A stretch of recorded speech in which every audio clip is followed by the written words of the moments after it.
Bona nit, Eceros, i benvinguts a la Batcova, el vostre canal temàtic de DC en català. Avui tenim bastantes cosetes. I, Dani, no, contestant a el que has preguntat, no ho sé, o sigui que suposo que ens ho hauràs d'explicar. Aviam. Endavant. Que m'has tirat una pregunta per privat i no he tingut temps ni de contestar-te perquè s'acabava la intro. No ho sé, o sigui que ara quan acabem amb el primer que farem, si vols ja t'hi poses, abans d'entrar al tema d'avui. No m'has preguntat alguna cosa ara? Sí. Vale. De Bowman. El sorteig. Vale. Sí, ja vaig parlar amb ell i li haig d'enviar. Pensava que vindria... No n'havíem parlat i dic, ara l'he vist i dic, hòstia, el dia que li va tocar no va entrar. Ja he parlat amb ell. Estava pendent de si venia al Girocòmic, em va dir que no i ja li hauré de fer l'enviament. Pensava que vindria. Bona nit a tothom. Karen, Bowman, David Cat, Mercè, Martí, Querti 16, som uns quants ja, molt bé. Karen, qui més hi ha? Sí. Vale, aviam, començarem amb el Connexió Quimèric. Tindrem després... que ho acabo de dir, ja no me'n recordo. Les xerrades, has dit. Sí, comentar una mica que hem fet les xerrades. Vull fer un comentari personal també, abans que ens hi posem, i després entrarem al tajo amb el tema de parlar dels malvats. Vale, aviam, el primer, els que em seguiu per xarxes sabeu que amb en Filiprim del Far Freaky hem engegat un projecte personal, molt personal. L'he escoltat aquest matí. Vale. T'ho volia dir al final se m'ha passat. Perquè tenim els horaris girats, ja ho saps. Aviam, és una cosa molt personal, tracta sobre addiccions des del nostre punt de vista i experiència, d'una forma molt senzilla i propera. Es diu Enganxats a la vida, esteu convidats a buscar-ho i a escoltar-ho. La veritat és que necessito dir això perquè és que la rebuda amb aquestes 24 hores ha sigut espectacular, abrumadora, la quantitat de missatges tant per xarxes com per privat. O sigui que moltes gràcies i espero que això sigui d'ajuda o d'utilitat per a algú. Si coneixeu algú a qui li pugui servir un cop hàgiu vist de què va el tema, doncs us animem a compartir-ho. Dit això, que això és la Batcova, no és Enganxats a la vida, anem a lo nostre. Tenim un Connexió Quimèric. Aquesta vegada ens el fa l'Iker, que el vam conèixer i desvirtualitzar en el Soc Friki, Soc Cultura. I ens n'ha preparat un que m'ha semblat molt xulo. Parla de dues coses, ho fa molt escuat i resumit, com agraden a la gent per poder estar al cas de les coses i després ja a qui li interessi pot buscar informació. O sigui que tirarem la careta i penjarem el vídeo, va.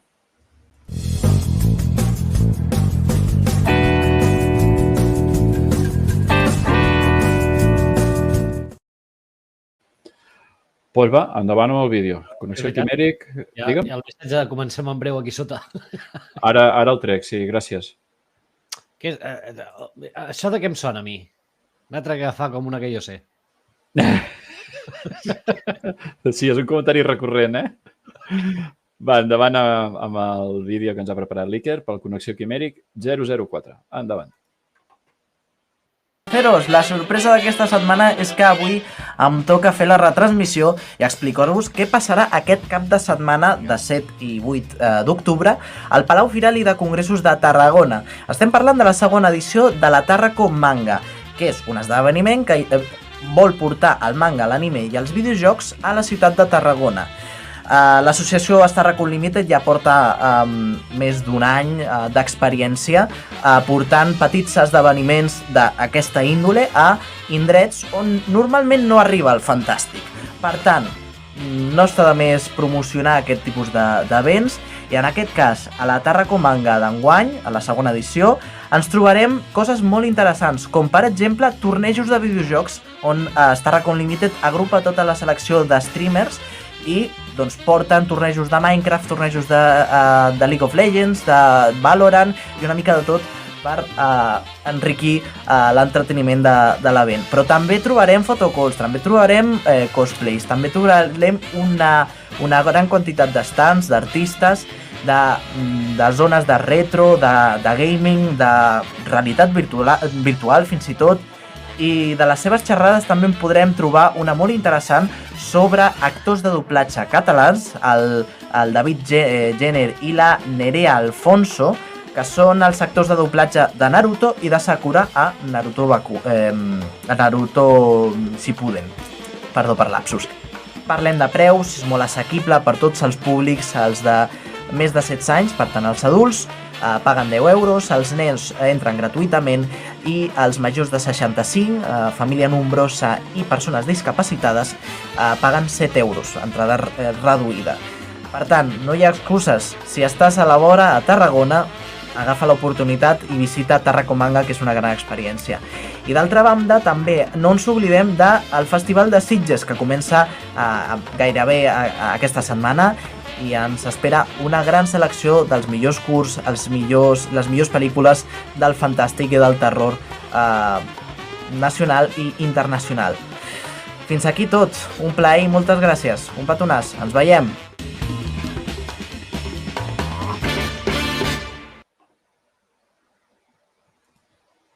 Què t'ha semblat? Bé. M'encanten aquest tipus de càpsules. És que estic aquí llegint i dic... Aviam. Això de les amenaces, diu, no diré noms, digue'ls. Sí, jo també he dit, vull els noms. Si són tan valents per amenaçar, que digues els noms. Ja està, no passa res. Pobre Iker. O sigui, ara que la veritat i la justícia en DC s'imposa, perquè això, la veritat, sempre acabarà triomfant, punyeta, no pot ser que tota aquesta colla de haters marvelites se li tirin al coll, pobre. Bueno, el que volia dir, la connexió quimèric. M'encanten aquest tipus de càpsules que són resumides, contenen la informació essencial i necessària. A qui li interessi, a més, ens ha posat els enllaços i tal. I, a veure, el del Tarracomanga ho va petar molt fort amb l'edició passada. Aquesta vegada pinta que serà igual o més, perquè em quedo una mica lluny i les dates no m'acompanyen, però és que és d'aquelles coses que a mi em faria molta gràcia poder-la anar a veure. I a tu, que te va més el manga que a mi, suposo que encara més. Sí, però clar, ens enganxa una mica lluny i... Ja, però estan aconseguint que Tarragona sigui la capital del tema, amb la tonteria. Sí, ja que hi ha el Saló del Manga a Barcelona i tal, però el de Tarracomanga està vinguent amb una efervescència bestial. Bona nit als que us hàgiu incorporat, com ara en Joan Marc, benvingut. Doncs això, que ens parla del Tarracomanga i ens ha comentat també el del Festival de Sitges. Què podem dir de Sitges que no s'hagi dit ja? És el festival referència del fantàstic en el cinema, ja no de Catalunya, sinó que per mi és a nivell, per mi, mundial, perquè avui he estat escoltant el Ningú no és perfecte, que estaven en el director del festival, i tot i la vaga d'actors i tot això que els ha impedit portar alguna estrella, el tema dels directors que venen del cinema asiàtic. I vindran actors? No, crec que no. No seran yanquis. Ja, clar, lògicament. Però és que Sitges sí que tenen lo de la catifa vermella i que vinguin estrelles i tal, però ells solen apoyar molt els directors. I quan ha començat a dir els noms dels directors, que, esclar, pel nom a mi no em sonaven, però, clar, deien el director de tal pel·li, hòstia, doncs, cuidadín. I la cartellera d'estrenes, alguna premiere i la fricada de l'any, lo del remake del Toxic Avenger. Aquesta sí. Has vist el tràiler, l'abans? Sí, amb el Kevin Bacon i amb tota la Hòstia, he flipat molt, tio. És d'aquelles merdes que s'han de veure, sí o sí. Doncs això, que demà penjaré, com fem habitualment per xarxes, les càpsules del Quimèric i que esteu convidats a donar-li una ullada i si us interessa el tema, doncs us informeu i us desplaceu. Vale. Segon tema, les xerrades que hem fet, Dani. Vam fer el Soc Fric i Soc Cultura i la setmana següent ens vam plantar al Tecnofan de Palamós. Com t'ha quedat el cos després de les dues xerrades? Perquè la primera, la de la CatCon, tu, lamentablement, per motius personals, no hi vas poder ser-hi. Sí. No, aquesta d'aquí, el seu friquis o cultura bé, bueno, vam estar allà tot el dia, vam passar tot el dia, vam fer la xerrada, vam estar allà, bueno, va estar bé. La de Palamós, bueno, a part de que hòstia, està a la quinta hòstia, l'espai, hòstia, fotia una calor que flipes. Sí, la calor era terrible, eh? Estàvem en un lloc que, bueno, clar, era un petitet, que gairebé no hi cabíem ni nosaltres. I bé, la fira aquesta, el de Palamós, era més enfocat als videojocs i la tecnologia que no pas a el que fèiem nosaltres. Sí. Tota convenció d'aquestes que comenci per Tecno està clar que va dirigit als gamers. La secció del pavelló dedicada a les party lands aquestes amb els maquinons per jugar tunejats ocupava gran part de l'espai. Hi havia un bon grapat d'estants, molt dedicat al manga i a l'anime. Hi havia un escenari on te feien el karaoke aquell que jo quan vàrem arribar allà i el sentia des de 3 carrers abans, vaig dir, mare meva, no podrem fer la xerrada, no ens sentiran. Però no, van baixar el volum, la xerrada. La veritat és que les dues xerrades s'ha intentat que fossin algo diferents a la primera perquè com que hem anat penjant les xerrades en els respectius canals dels participants del Far Friki, el director frustrat i la Batcova, doncs perquè resulti igualment interessant veure altres aspectes del per què Marvel o per què DC, no? I, sincerament, es nota que hem agafat soltura a l'hora d'anar fent les xerrades. El Marvel On Tour sembla que para aquí, el Marvel versus DC On Tour, sembla que s'atura en aquesta tercera, però ja hi ha plans per fer una segona versió de la xerrada enfocada a un altre tema, també Marvel, DC i els superherois en general, i ja s'estan començant a moure cosetes, o sigui que quan es pugui concretar ja les anirem dient. Sí, home, sí, que ens ho passem molt bé, Dani, fent aquestes coses. Doncs això, si us fa gràcia saber com van anar les xerrades, hi ha en els 3 canals, el director frustrat d'en Pau Garriga, en el Far Friki, amb en Filip Prim, en Pibe i en Marcos, i en el nostre, a la Batcova, trobareu les xerrades gravades en vídeo, tant la del Soc Friki, Soc Cultura, com la de Palamós. Gràcies a la Mercè disposem d'aquesta gravació a màxima qualitat i estan penjades a tots els canals. O sigui que, de nou, moltes gràcies, Mercè. I, vale, tenim les 3 coses enllestides i podem començar a parlar de còmics, que fa molt que no parlem de còmics, pròpiament. Sí. Hem fet recomanacions i tal, però parlar de temes concrets de còmics, no. Ja, espera, que arriba en Bernai.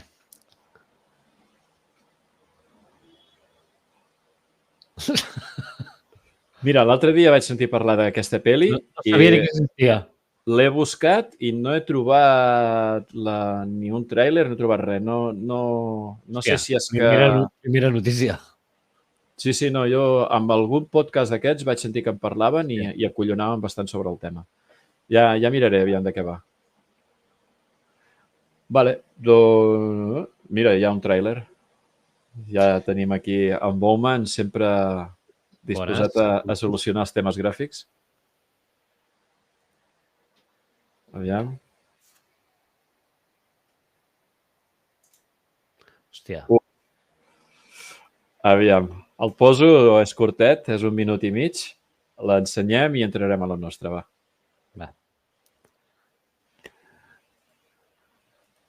No sé jo si entraré gaire en aquest producte, ja t'ho dic ara, amb el poc que he vist. Endavant, va.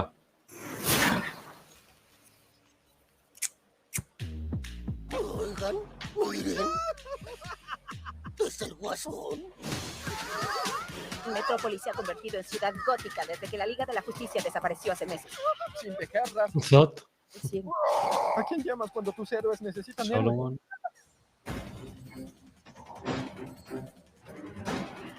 Grito. No es lo único que puede hacer. Puede volar.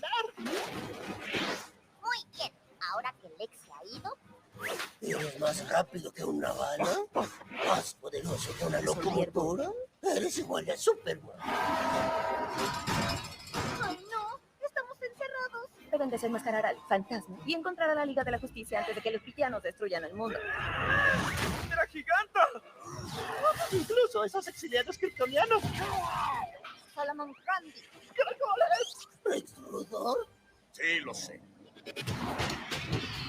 Crypto, eso es todo. Tenemos que encontrar pistas. ¿Cuál es el punto? ¿Cuál es el punto de todo esto? ¿Por qué estoy atrapado con un montón de niños?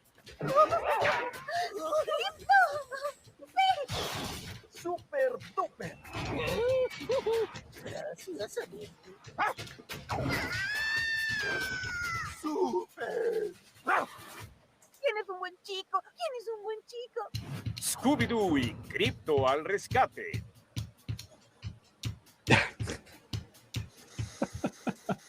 Bueno, aviam, producte com a nens, sempre em dic que productes aquests n'hi han d'haver. Vull dir, per Sí. enganxar la mainada. Vull dir, el problema és que no hi ha res més. El problema no és aquest producte, sinó que no hi ha res més. En part sí, perquè el que ens han donat per l'altra banda, bueno, Devicat, en principi, el que va dir Gunn és que Blue El Beetle personatge, era sí. el primer personatge del nou DCU. Tu pots prendre una mica com d'això, però en principi sí. aviam, sobre aquest tràiler, són tot elements de l'edat de plata, tio. Ja m'ho pensava, Mercè. Els tres kryptonians, el Luthor, excepte l'armadura d'en Luthor, que això ho vam veure a partir dels 90. Tot l'altre és tal qual de l'edat de plata, fins i tot els vestits dels tres kryptonians, que són els que veiem a la pel·li de Superman, de Movie. Poder també per lligar una mica amb l'època de Scooby-Doo. Per no desentonava el tipus de vestuari que porten, també és més... Bueno, és que a veure, en Crypto, a l'edat de bronze, ja no és que sortís gaire en els còmics, no? No. És que, de fet, ni jo no el recordo. L'edat de plata sí. Sí. Hosti, però és que l'edat de plata estem parlant dels 60s, 60s, perquè els 70 i alguna cosa, a partir del còmic aquell mític de Green Arrow, Green Lantern, que tractava sobre les addiccions a les drogues, ja es considera l'inici de l'edat de bronze. I tot això és bastant abans. Com que no? Ja està. Ja l'he cagat. Sí, ja que sortís, sí, en algun lloc, però... Sí, però no amb aquell protagonisme, home.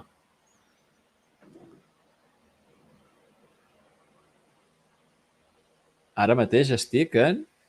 La patrulla canina. Amb la patrulla canina, poder? No sé. Ara estic amb la patrulla canina. Té el vici d'escriure superràpid des del mòbil i es menja paraules. Bueno, aviam. Ja hem vist el tràiler. Mira, ni tan mal com a producte infantil, que si ho combines amb Teen Titans Go, el Super Hero Girls i coses així, jo crec que és una de les vies necessàries, imprescindibles, per captar nous públic a DC. El problema és que no tenim aquell producte juvenil o semi-sènior que l'havíem tingut amb sèries com Young Justice i la Lliga de la Justícia, que realment atrapin a la gent. Hi ha aquesta nova de les aventures de Superman que, bueno, sí, però no sé si està funcionant gaire bé, la veritat. Clar, com aquí no la tenim. Ja, si la vols veure, ja hi ha maneres de veure-la superfàcil, però hauria d'estar disponible en les plataformes. Dic oficialment no la tenim. No la tenim. Vale, doncs anem a lo nostre, va. Vam fer una promo amb un vídeo curtet que volíem parlar dels villans. N'hem seleccionat 4 per avui, que són dels més icònics, dels personatges més representatius d'un DC una mica variat. Ho hem triat com ens ha sortit de la pera i els que ens ha agradat, punto. També, però cony. Vam seleccionar un per personatge amb bandera i els villans són molt representatius del que ens poden donar els dolents a DC. Que un gran personatge sense un gran malvat no funciona. I aquests malvats que hem triat fan funcionar molt bé els personatges principals de DC. Mira, vàrem seleccionar per Green Lantern en Sinestro, per Batman Ra's al Ghul, per Flash el Flash Reverso i per la Lliga de la Justícia / Superman o Superman / Lliga de la Justícia, doncs en Darkseid. Darkseid potser és més global, no?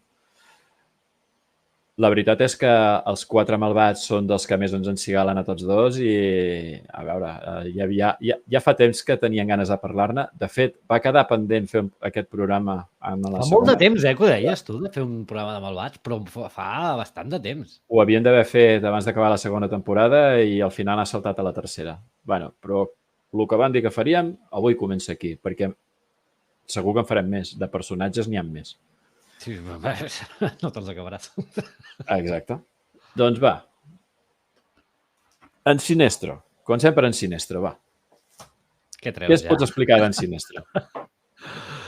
Malvat, dius, hòstia, un malvat? No es podia saber per el nom, dius, hòstia, el van triar Sinestro i dius, ja, aquí hi ha alguna cosa que Ja, malament quan te presenten les Green Lantern Corps i el millor Green Lantern com a nom té Sí, es diu Sinestro, no? No es podia saber, no?, què passaria a l'altre costat. Aquest acabarà sent dolent, dius. No sé per què, És que mira que hi ha noms, però bueno.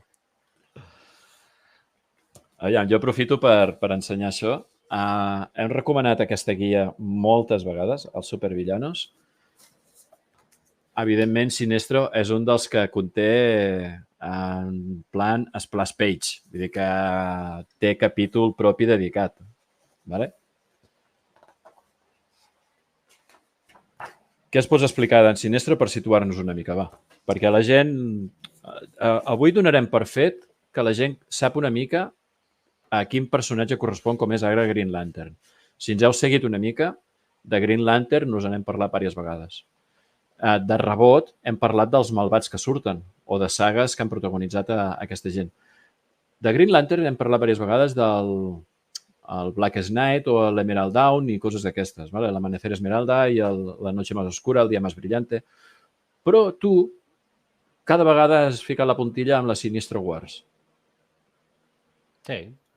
¿Vale? Perquè és un còmic que potser no és tan conegut dintre de les grans obres de Green Lantern, però és un còmic que tu l'has recomanat ja com a mínim 3 vegades que jo recordi. I, és clar, evidentment, el personatge entorn al qual gira és en Sinestro. Doncs va, situa'ns una mica.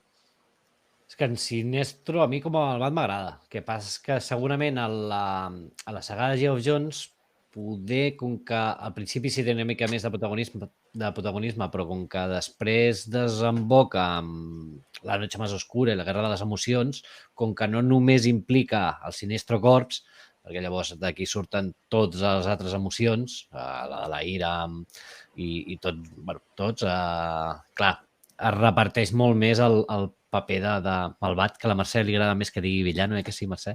Em va dir, no diguis villano! Jo, no, és que villano. No es diu villano, es diu supervillano. Li fa mal d'orelles. Llegim en castellà i em surt villano, tio, no sé. De costum. No, diu. Va dir, no ho diguis, digues malvat. I jo, malvat és que queda molt cursi, malvat.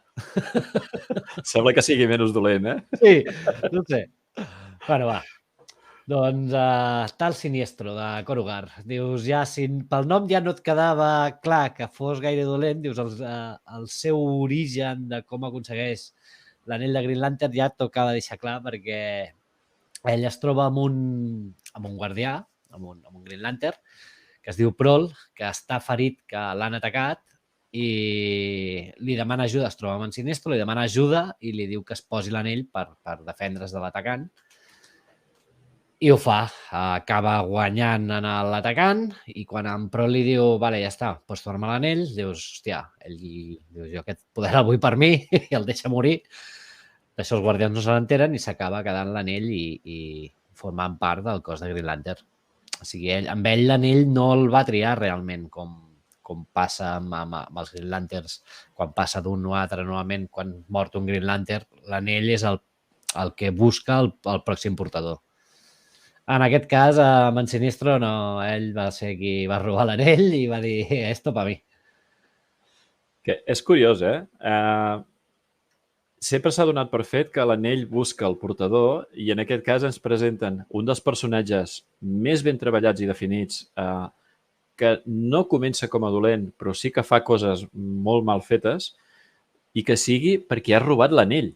Una cosa que molta gent que no ha llegit suficient Green Lantern no en té ni idea. Sí, Sí, perquè està trobar genial. l'origen costa de trobar, d'en Sinestro. Malvat tros de Quoniam. Sí. Hòstia. Sí, ja, Quoniam, ja ho he llegit bé, ja he vist que hi havia la falta amb la T, no passa res. El tros de Quoniam és que em sona tant a insult d'en Vegeta. Sí. És que, mira, aquesta imatge que em vares passar d'en Sinestro, és que fins i tot el pose és molt Vegeta, ara que m'ha vingut al cap, a través de l'insult aquest. Sí. Aquest orgull que predomina en el personatge és tremendo. Doncs va, segueix, que t'he tallat, perdona.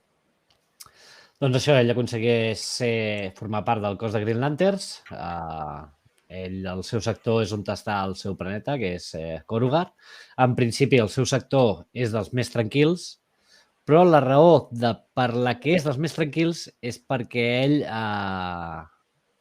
posa pau i ordre com ell vol, com a dictador dintre del sector, perquè aprofita el poder de l'anell per fer-ho.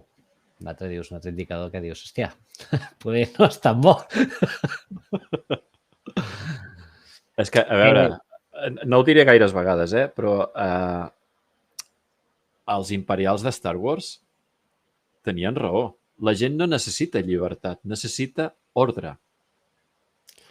Quina millor manera de posar ordre que amb un personatge com Sinestro, Això és comentari de dictador.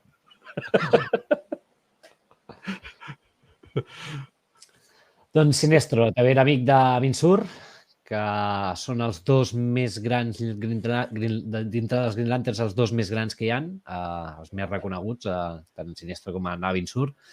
Navinsur és, quan mor, el seu anell és el que passa a ser d'en Hal Jordan, que en principi havia de ser penjones per Guy Gardner. Guy Gardner? O John Stewart? Ara no recordo. Espera't. Havia de ser per Guy Gardner, però com en Hal Jordan era més a prop, al final l'anell va escollir en Hal Jordan. Quan entra en Hal Jordan als Green Lanterns, en Sinestro li fa de mentor, amic no ben bé, però sí de mentor dintre dels Green Lanterns, ja que el seu anell era el del seu amic Avinsur, i eren molt bons amics amb Avinsur, en Sinestro. I fins que es comença a liar de troca, els guardians s'enteren del que passa amb en Sinestro i al final l'acaben desterrant a Quart, ho tinc apuntat per aquí, que era on els habitants de Quart aconsegueixen reunir la força de la por, que després és el que farà servir per crear els anells i crear el Sinestro Corps en Sinestro. Que, a més, agafen el color que és el color d'habilitat dels Green Lantern Corps, que és el color groc. Per això fa servir perquè és l'única d'habilitat en principi dels Green Lanterns, el color groc. Jo el trobo un personatge apassionant.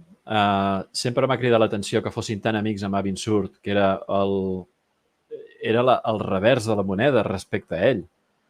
Bueno, al principi amb en Hal Jordan també, mentre no sap tot el que fan en Sinestro. Ell està considerat un heroi dintre dels Green Lanterns.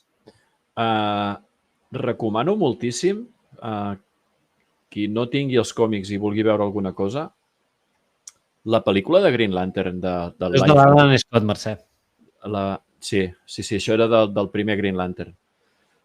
La pel·lícula del 2011 que va fer Warner, Sí. en Sinestro està molt ben adaptat. Ho tinc aquí per comentar-ho.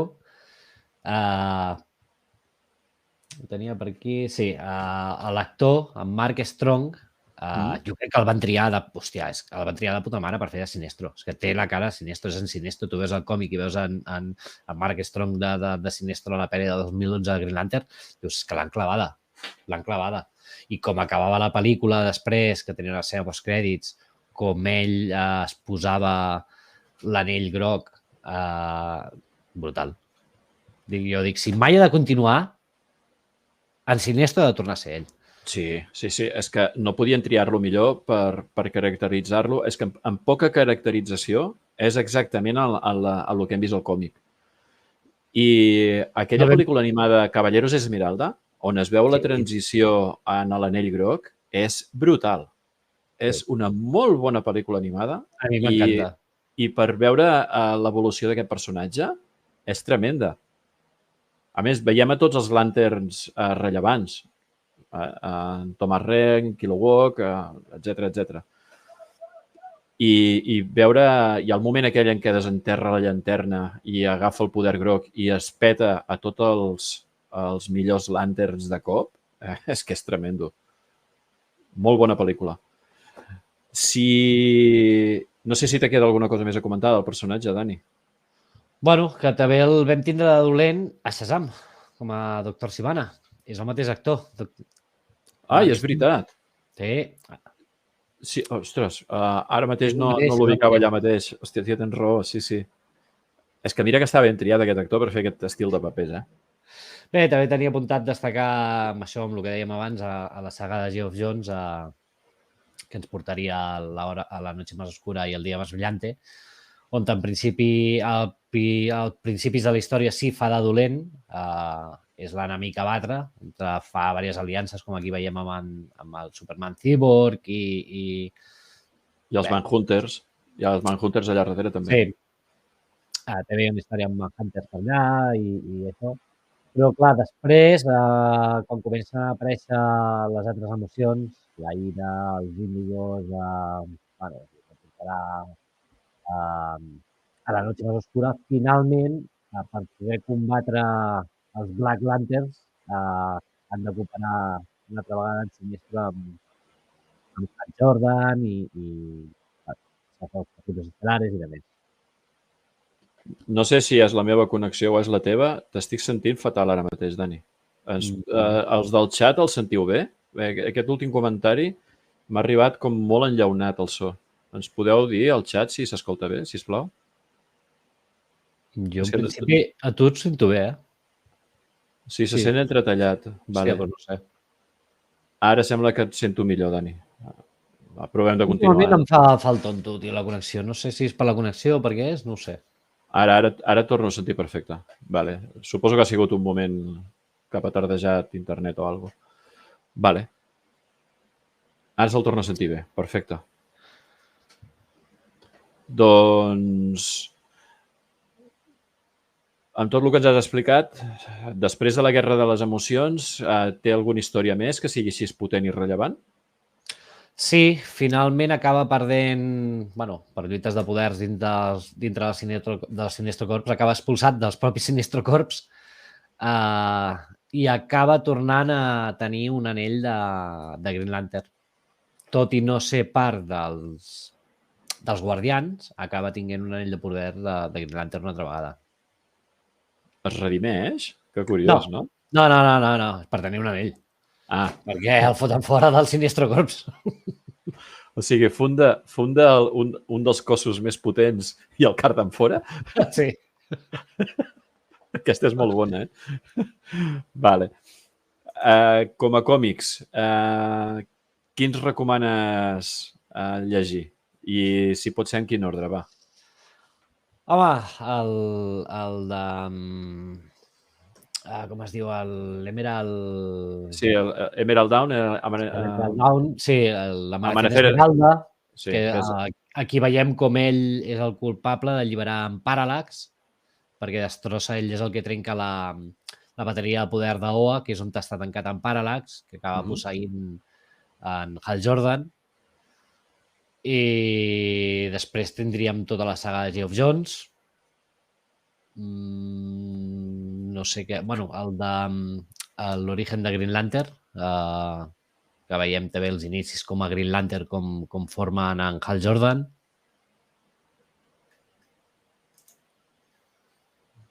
Sí, sí. I bé, tot el que vam ensenyar l'altre dia, que vam...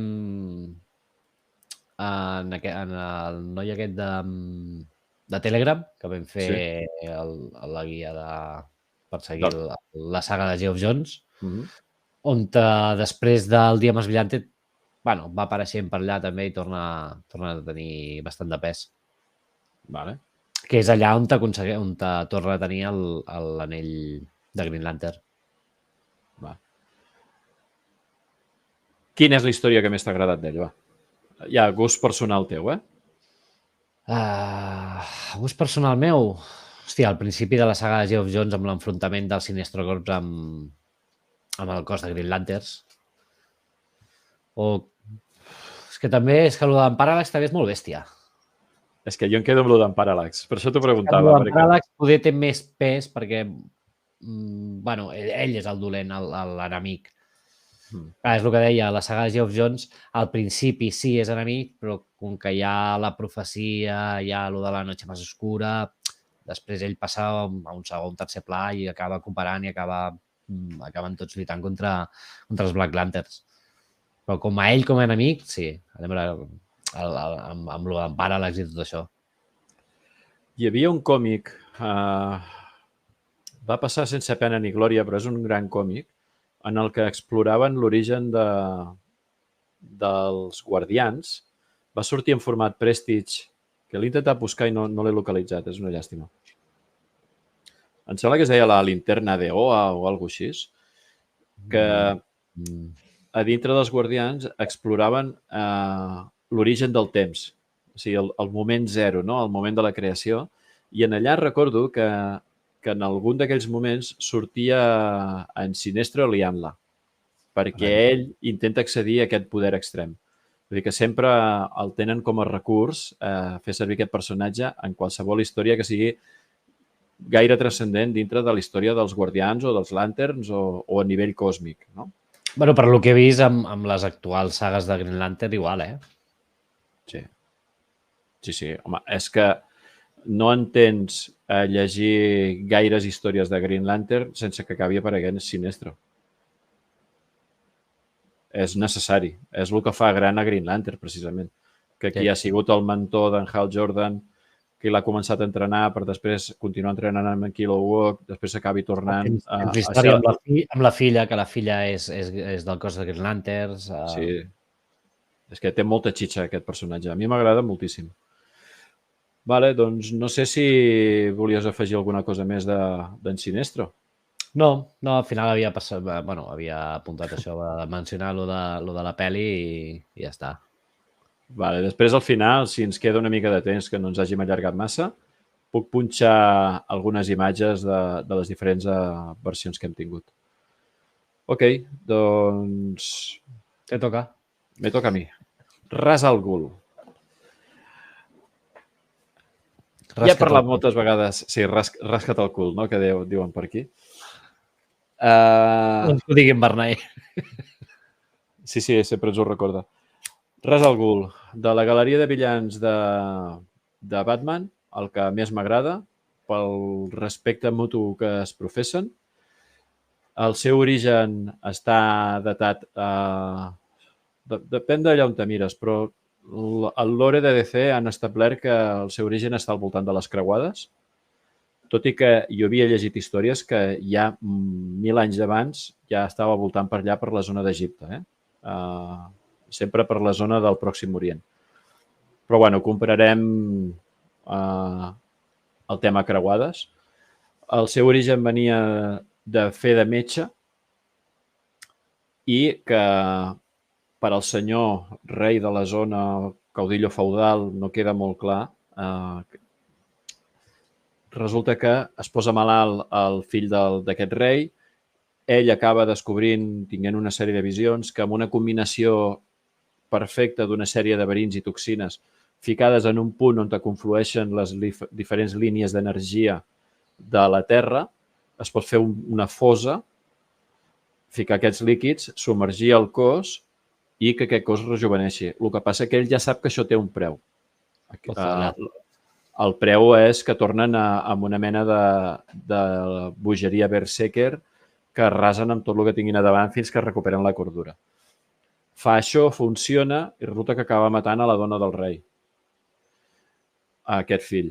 Després el traeixen, l'empresonen, ell acaba escapant perquè havia ajudat amb algú que l'ajuda a escapar i ja entrem en la dinàmica aquesta de que ell fa servir aquests, el que després coneixerem en el lore de DC com a Fossos de Lázaro, per seguir a la Terra i anar fent lo seu. Ell acaba absolutament convençut que la plaga de la Terra a expurgar són els humans, o gran part dels humans, i és un ecoterrorista global tremendo.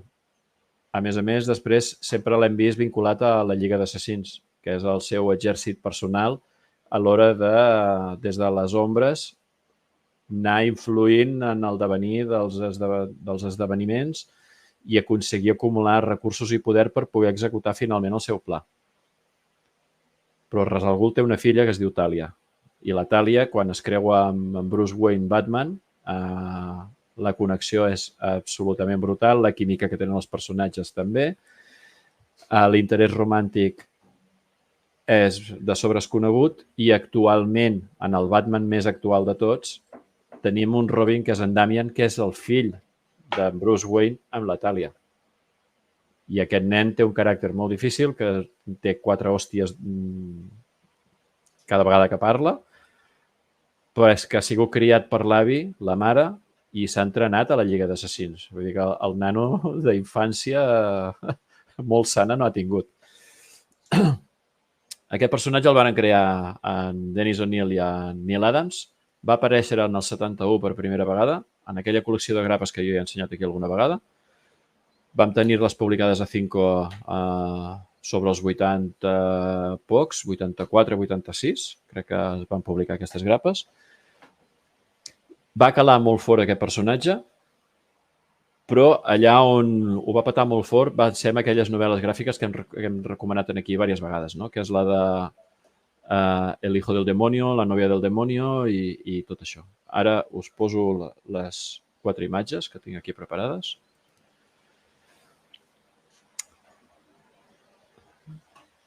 Aquí veieu imatges d'aquestes novel·les gràfiques. El curiós d'aquesta imatge que tenim aquí és que amb un àpat en família, a la fortalesa de Ra's al Ghul, el veiem amb la Talia sentada en el centre desplaçat al costat del seu estimat Bruce Wayne Batman, però a Ra's al Ghul li importa un pepino que sigui Bruce Wayne i la seva identitat. Ell vol el detectiu, sempre l'anomena detectiu i el considera l'únic rival digne que ha tingut. I, a més, en aquestes novel·les s'explora la possibilitat de que ell vol que sigui el seu hereu del seu imperi. El que passa que al final passen coses i no pot ser. Aquesta història és el que es va adaptar a Arrow. És exactament això.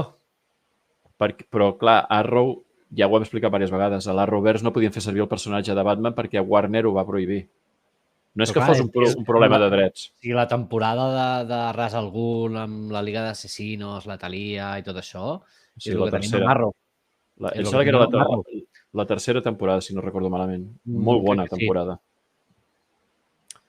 El Ra's al Ghul que veiem allà no estava mal adaptat, Estava bastant bé.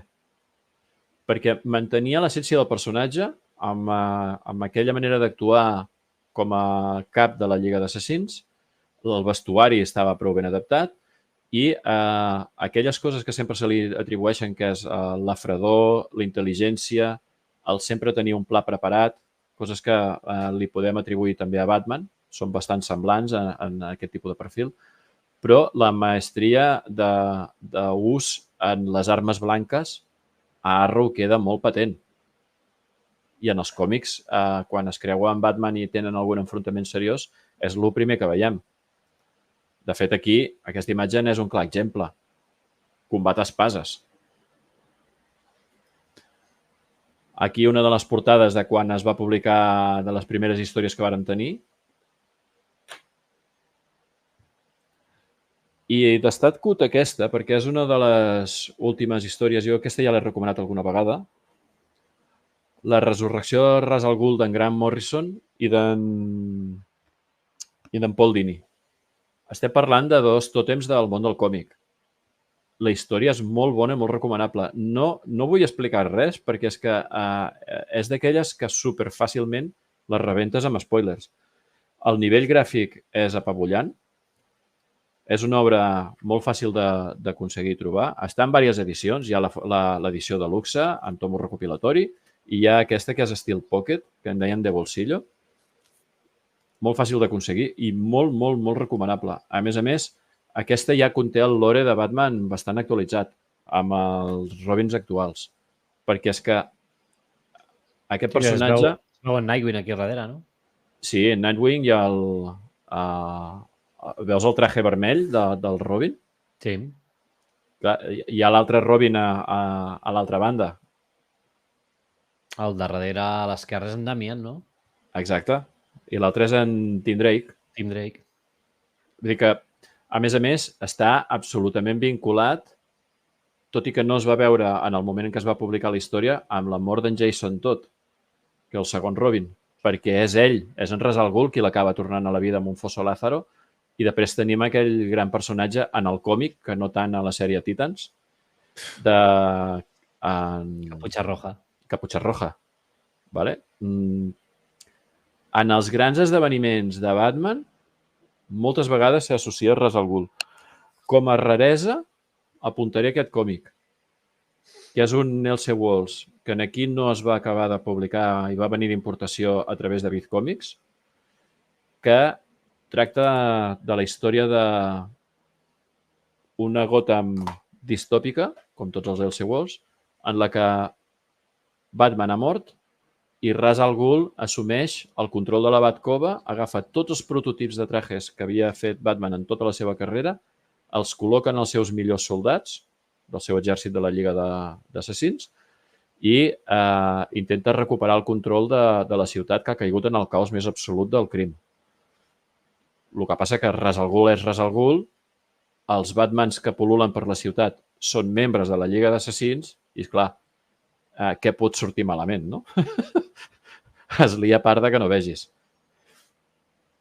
Però és una gran història, ¿vale? Per explorar el personatge, tremenda. En tall clàssic, La hija del demonio, la novia del demonio. En tall modern, aquesta que tenim la portada aquí.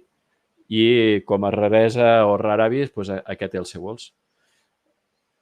També hem tingut, a part de l'adaptació que deies d'Arrow, és l'enemic principal de Batman Begins, interpretat per en Liam Neeson.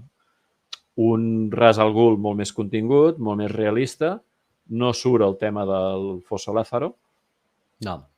Clar, tot el fantàstic s'ho saltaven més realista. Però tenim una interpretació d'en Liam Neeson com a Ra's al Ghul que manté l'essència del personatge fins al final. A mi em va agradar i com a Ra's al Ghul m'agradava. Tremenda adaptació. Liam Neeson, hòstia... Superben caracteritzat, amb la barba i el bigot i la perilla, està molt ben fet. A més, Liam Neeson es mou molt bé en el cos a cos i a l'ús de les espases i aquelles proteccions que després acaben formant part del traje de Batman. Està molt bé per conèixer el personatge. A part, també tenim les pel·lis animades on se l'ha vist diverses vegades, també en Ra's al Ghul. Sí.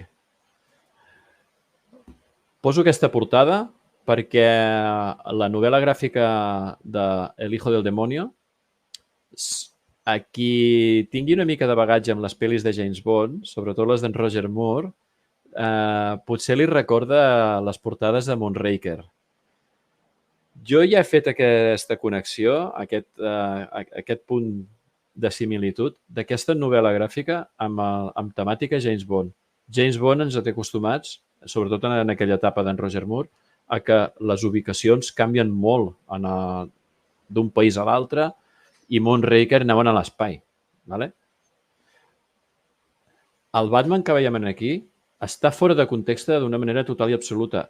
El fan sortir de Gotham i ha de voltar per diferents localitzacions, fins i tot en la central de la Lliga d'Assassins, la fortalesa d'en Ra's al Ghul, i que hi hagi aquest element de l'espai no és gratuït en la portada, passen coses. ¿vale? És una gran història, però que té aquest toc de James Bond, el qual, evidentment, com veiem a la Tàlia aquí en portada, Xicabon. Xicabon total. Però vaja, és que el pes de la història gira al voltant d'ella. Tu pots pensar que els protagonistes són Batman i Ra's al Ghul i en realitat és ella, és Tàlia. Vale? Gran història, molt recomanable. Portada clàssica de La novia del demonio. Aquí era Ra's al Ghul que s'encapritxa d'una dona, s'enamora i hi ha tota una història, ¿vale? No surt bé i Batman està per allà al mig i queda molt esquitxat amb aquella història.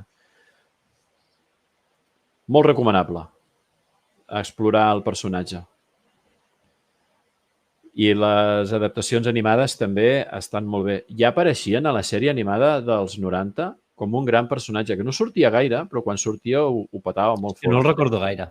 Sí, perquè eren les temporades finals, que aquí van costar molt de poder-les veure. En aquella etapa del Canal Plus, quan la varen posar íntegra, sí que el van veure. Quan ho va passar a Telecinco, no recordo que arribessin a les... que em sembla que eren 7 temporades, i jo diria que Telecinco en va passar 5. I crec que TV2 també la van passar. Crec. Jo d'això no me'n recordo. Crec recordar, no ho sé, ho dic que poder ser a Telecinco, no ho sé. M'agrada quan Batman fa viatges, ens diu l'Albert Marcellers, igual que The Dark Knight. Sí, però el curiós és que hi ha ubicacions en aquestes novel·les gràfiques on sí que el veus que s'adapta al lloc on te va i hi ha d'altres que el veus que és un peix fora de l'aigua absolutament. I està molt bé que te sàpiguen diferenciar aquestes dos vessants del personatge que en la seva zona de confort és Gotham de nit i que tu el vegis en el Pròxim Orient lluitant de dia per aconseguir el control o aturar una patrulla militar que te la pot liar parda i provocar una guerra en la zona. Que això passa, ¿vale? I esclar, Batman de dia en el desert, pues, com que canta com una almeja, saps? I s'ha d'adaptar com pot a les circumstàncies. Està molt curiós. Ja sabeu que... No sé si obrir el enllaç, no, és que no m'atreveixo. Estava pensant jo. Obrir-lo. Aviam. Doncs ni tan mal, mira. L'enllaç corresponia a això. Tàlia al Ghul. És un gran Funko, mira. No el coneixia, aquest. Sí que he vist els de... N'hi ha 2, 3 de diferents de Ra's al Ghul i estan molt xulos tots dos, però el de Tàlia no l'havia vist. Molt guapo.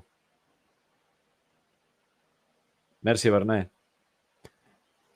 Vale, doncs te toca. Doncs au, ara toca Reverso. Doncs Reverso, a mi si m'agrada Flash, segurament és gràcies a Reverso. Perquè jo he dit més d'una vegada que no sé si hi ha cap dolent, malvat, villano, digue-li com vulguis, tan relacionat amb el superheroi en qüestió com és la relació que tenen en Barry amb en Reverso. Absolutament no. Crec que no n'hi ha cap amb aquest lligam que tenen aquests dos personatges. O sigui, per mi està per sobre de la de Luthor amb Superman i la del Joker amb Batman. Sí, perquè a part de ser enemics i tot, vull dir, l'un sense l'altre no pot existir per motius que ara veurem. Vull dir, jo em sembla que no n'hi ha cap que tinguin la relació que tenen ells dos a tot DC. Cosa que ho fa únic. Sí. Hi ha diversos reversos. Només comentarem a Leo Barzón, perquè n'hi ha diversos. En Jay Garrick ja en tenia un, que era el rival. Després el segon, que és aquest, en Reverso, que sempre hi ha molt de merder, perquè a vegades el mateix Eobar, a vegades en comptes de Reverso li diuen Zoom, que seria el següent, que és en Hunter Solomon, que també li diuen Zoom, I hi ha algunes històries on en reverso li diuen zoom també. I la gent es carda un liu. Jo inclòs a vegades, que dius, zoom ara aquí? Teníem el Flash en Jay Garrick i tenia el seu... El rival, es deia. el rival. Vale? Quan varen actualitzar això en l'edat de plata i va aparèixer en Barry Allen, va acabar apareixent el reverso. Però era Leo Barzone aquest. Sí, però li deien zoom també. Segons quina història li deien zoom. Sí. I llavors el següent, que seria el corresponent en Wally, que és en Hunter Solomon, que en aquell li diuen zoom. És que per mi... Tenim un altre reverso que és en Daniel West, tenim algun altre reverso, bueno, els més actuals, però jo el reverso és Leo Avar. Jo per mi en reverso només hi ha aquest. És que la relació de Leo Avar amb en Barry és exactament el que tu has dit. Un sense l'altre no poden existir. Tant tu com jo, dintre de Flash, tot i que el més popular a nivell mundial, sense parangón, és Wally West, a tu i a mi, a qui ens té el cor robat és en Barry Allen. I principalment a tu. I explico tu, perquè ja m'adelantaré a el que t'has preparat, va. És que estàs entrant en el punt que més m'agrada del personatge. Va. Doncs res, en principi l'origen de Leo Bar, bueno, ja també es dir que sigui el personatge que sigui, a l'haver-hi reinicis, els orígens s'han variat. No gaire, a vegades amb alguna petita diferència, però l'origen de Leo Bar és que prové del segle XXVII, crec que és l'any 2640, el tinc apuntat per aquí, on ell té la fortuna de la família i aconsegueix la cinta còsmica de Flash. Ell és molt fan de Flash, està obsessionat amb Flash i aconsegueix la cinta còsmica. Intenta recrear l'accident de Flash per aconseguir tenir els mateixos poders, no surt gaire bé i queda molt tocat del cap, que d'aquí que se li envaigui l'olla, i es fa cirurgia plàstica i es canvia la cara per la d'en Barry Allen, perquè com que en Barry Allen després de mort se sap que és Flash, hi ha el museu de Flash i tot, en el futur se sap tota la història de Flash, i ell investiga tot el que pot de la vida de Flash, de la vida de Barry Allen, per això coneix la cinta còsmica, el traje, i es fa passar per en Barry. Viatja al passat amb la cinta còsmica, però no li surt bé i al principi acaba patant en una època on hi ha en Wally de Flash, en Barry està mort, i ell veu cartells on se'n veu a ell mateix, com a reverso, dient que és enemic de Flash i que Flash l'acaba matant. Acaba tinguent un enfrontament amb Wally, el torna en el seu present, a l'any 2600 i pico, però ell queda obsessionat amb Flash, amb en Barry, i comença, com que se li en va l'olla, comença a odiar-lo i a intentar fer-li la vida impossible perquè sap que no el pot matar, perquè com que ell, per aconseguir els poders, ha de conèixer Flash, si mata Flash, en el seu futur no existirà Flash. Llavors, l'un sense l'altre no pot existir. Llavors, com que no el pot matar, intenta fer-li la vida impossible i fer-lo desgraciat i fer-li tot el que sigui. D'aquí que acaba viatjant al passat, mata la seva mare, inculpa el pare d'en Barry, el que això provoca que en Barry acabi a la policia forense i acabi convertint-se en Flash. Amb l'accident, sí. Amb l'accident. No sé què més tinc per aquí. És que això s'ha explorat molt en la sèrie de Flash. És el que vàrem trobar a faltar que veiéssim en la pel·lícula de cinemes de Flash. Perquè tothom que coneix una mica el personatge vol veure en reverso, tio. És que per això Flash per mi petardeja en no ni tan sols presentar una taca groga, tio, en el moment de l'assassinat de la mare. És que era molt fàcil. Sí. I això que van dir que després, que sí, que ho havien pensat de fer, dius, hòstia, per què no ho feies? A més que diuen el director, en Moschetti.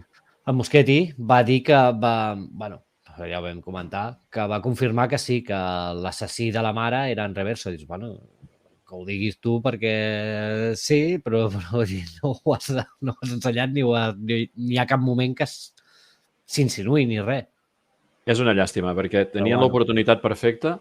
No calia que fos el personatge dolent de la pel·lícula, però sí fer alguna menció, una postcrèdits, qualsevol cosa, i hagués quedat de puta mare.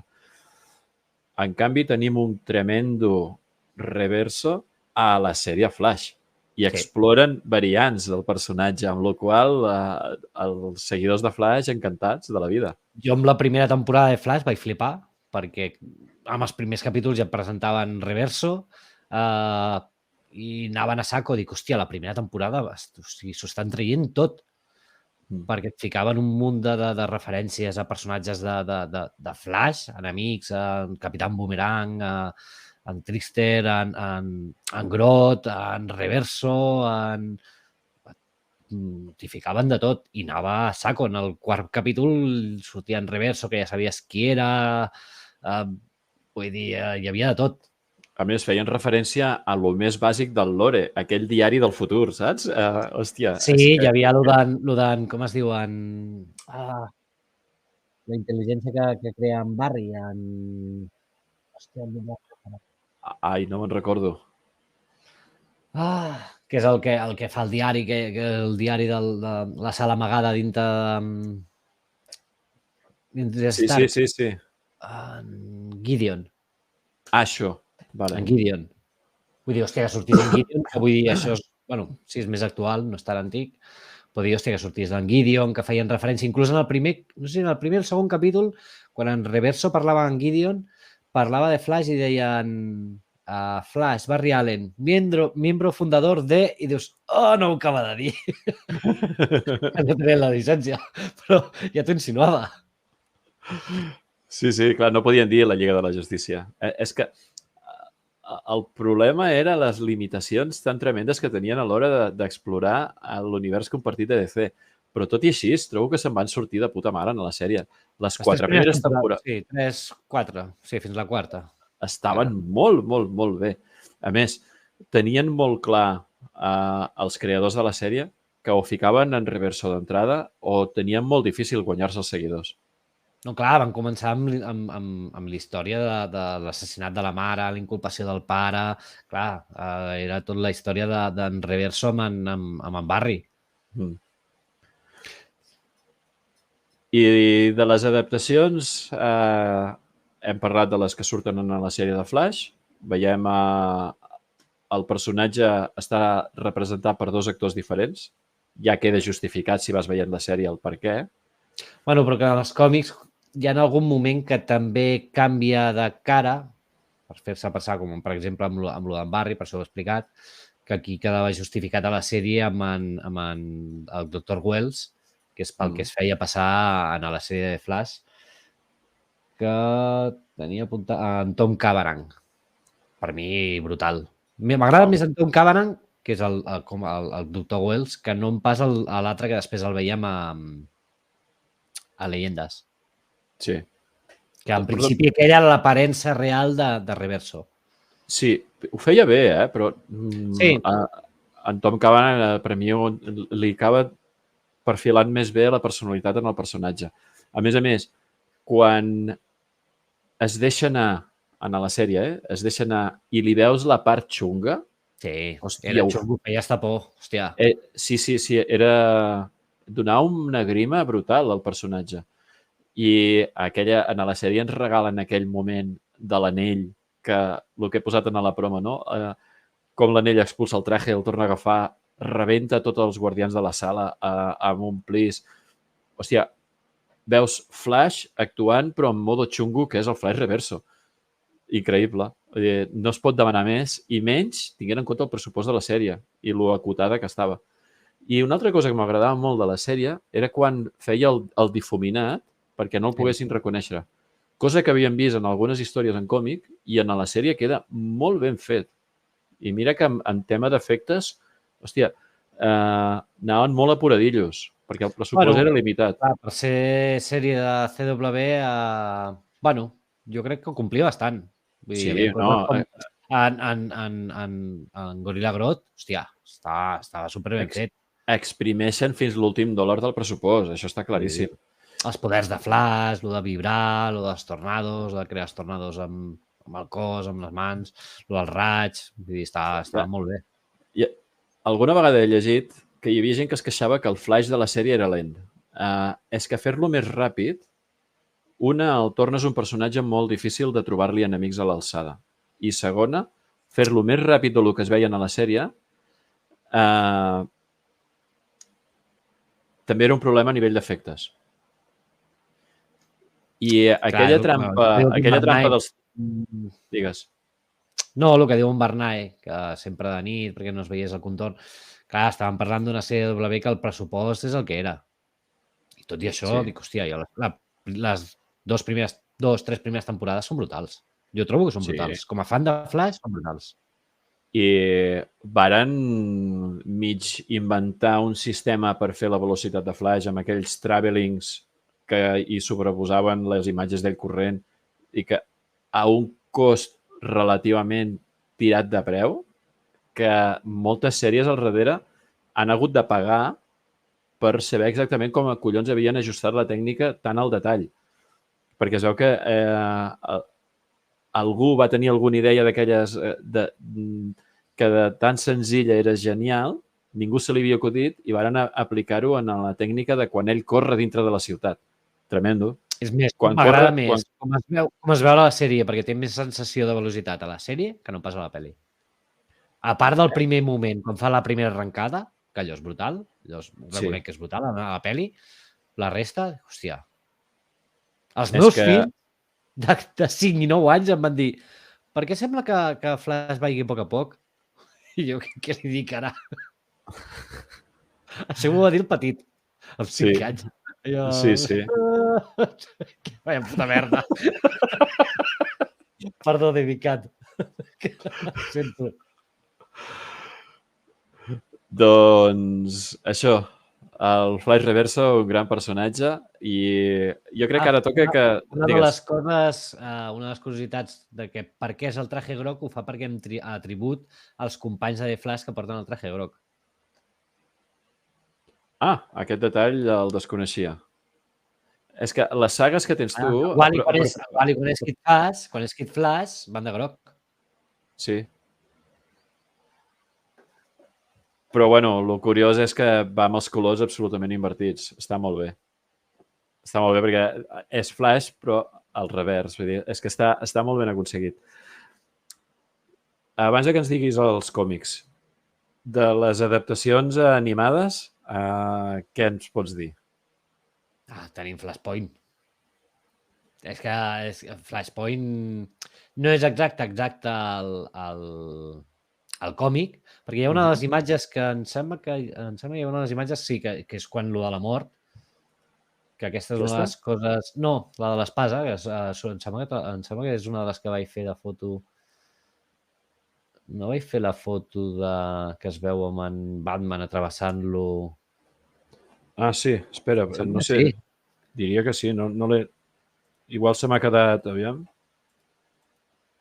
Te la busco... Sí, no, te la busco en un moment, perquè se m'han copiat malament abans el primer cop, però tenir-la la tinc segur. Aviam. No m'acaba de convèncer, David Cat. Aquesta. Aquí. Aquesta és una de les diferències que hi havia amb les pel·lícules animades, que a la pel·lícula li carda un tret en el cap, que després el veiem en una altra història on ell s'escapa de la mort i té uns mesos més de vida i té el forat al cap, i en el còmic la travessa amb l'espasa en Thomas. Tant la pel·lícula de Flashpoint, que l'adaptació animada és molt, molt recomanable, per no dir que és potser de la millor o de les... Bueno, per mi és com a mínim de les 3 millors de totes aquelles 20 i pico pel·lícules animades d'aquella etapa dels New 52 en l'univers animat. Però és que la seqüela, per dir així, en la que torna a aparèixer el Flash Reverso, que té el forat en el cap i t'explica com aconsegueix aquest temps extra de vida mentre s'està morint, gràcies a la força de la velocitat, també és molt bona. Que, a més, ens dona aquella connexió amb aquell ítem màgic, ja en Savage, explora molt bé la galeria de villans d'aquella pel·lícula, precisament, i hòstia, és on poder veiem en Flash Reverso en el seu màxim esplendor en l'univers animat. Com a verdader enemic a l'alçada de poder derrotar a Flash, perquè és que són igual de poderosos. Sí, l'únic que invers perquè en Reverso no accedeix a la Speed Force, sinó que acaba creant la Speed Force negativa, que només fa servir ell. Sí, sí. Doncs, no sé, ens recomanes còmics? Alguna història en particular? Sí, Flashpoint. Evidentment. Jo la que vaig dir que avui, precisament, qui ha sigut a Twitter que ho deien? Home, rumbo a Flashpoint, jo també l'hi ficaria en el sac, Sí, però és més complicat, perquè hi ha bastanta cosa prèvia, que allò et porta a Flashpoint, però hi ha molta cosa allà que si no has llegit abans no t'enteres de res. Ho ha dit avui al Twitter que havia llegit el que deia Dio, el de Rebirth, el de Renacimiento, i que deia que no li havia agradat gaire perquè no s'enterava gaire de res, que no era un... Clar, és que no és un... Per començar amb Flash, aquell és el com torna en Barry. Clar, si comences a llegir per allà, poder no saps d'on baixa quasi res. Mira, tu diries... Qui ho ha dit? Sí, estic buscant-ho. És que tinc el nom... és aquell noi que van conèixer allà, en Suguru Film. Això. Que el van conèixer en el saló. Que ha ficat una foto que s'havia comprat, suposo comprat el d'aquests al Pocket, que em sembla que l'havies agafat tu també, no? Sí. Vale, doncs aquest. Sí, a diferència d'ell, jo entenc el seu comentari, Sí, jo també ja l'he dit. I, de fet, però quan van recomanar aquest Pocket, ja ho van comentar-ho, no és per entrar de zero. Que és el que diu aquí a l'Edus.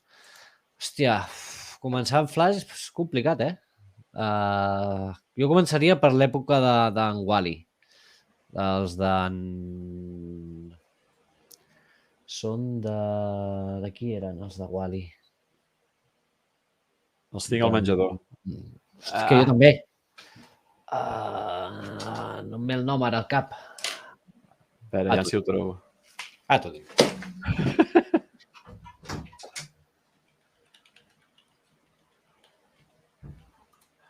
Mira que els hem parlat vegades i ara no ens sortirà el nom.